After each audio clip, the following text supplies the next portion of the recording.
In 1855, the Marine Infantry Force were renamed to the Royal Marines Light Infantry, and in 1862 the name was slightly altered to the Royal Marines Light Infantry. The Royal Marines only saw service at sea after 1850 until 1914 and became interested in developing the concept of landing by naval brigades. In these naval brigades, the function of the Royal Marines were to land first and act as skirmishers ahead of the sailors trained for the conventional infantry and artillery. This skirmishing was a traditional function for light infantry at the time. During the Crimean War in 1854 and 1855, true Royal Marines earned the Victoria Cross, two in the Crimean War and one in the Baltic. For the rest of the 19th century, the Royal Marines served in many landings, especially the First and Second Opium Wars against the Chinese. There were successful attempts at landing at the mouth of Pihor, which is the White River in China, which leads to the sea into China itself, into Tianjin and Beijing, where Admiral St. James Hope ordered the landing across the extensive mud flats.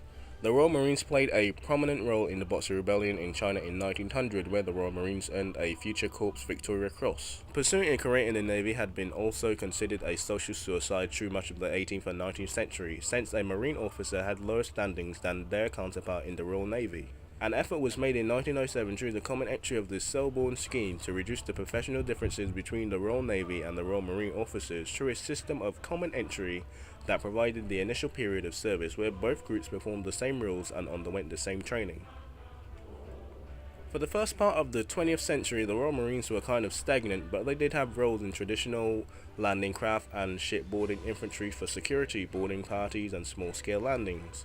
The Marines' other traditional positions of the Royal Navy ships were the manning X and Y and the outermost gun turrets of the battleships or cruisers. During the First World War, in addition to their usual stations aboard ships, Royal Marines were part of the Royal Navy Detachment, which landed in Belgium in 1914. To help defend Antwerp and then later take part in the amphibious landing at Gallipoli in 1915. Other Royal Marines acted as landing parties in the naval campaign against the Turkish fortifications in the Dardanelles before the Gallipoli landings. They were sent ashore to assess the damage to the Turkish fortifications after the bombardment by the British and the French ships, and if necessary to complete their destruction. The Royal Marines were the last to leave Gallipoli, replacing both British and French troops in the neatly planned and executed withdrawal from the beaches.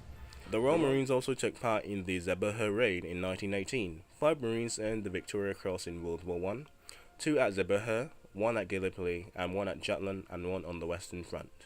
And that is all we have for the Royal Marines today.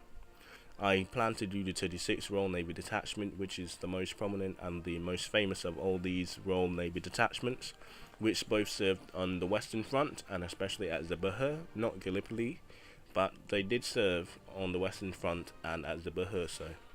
And there's also something I'm going to call like Spec Ops, like an impossible mission like Zerbster. So look out for that. I don't know, Britain might not be the last one, but pretty sure besides Operation Albion, I think it's only between the British and the Germans. We will have to research and see, but for now, Special Ops are only like Zerbster and the Albion campaign, so we'll see about that. Anyway, hope you learned something. Enjoy.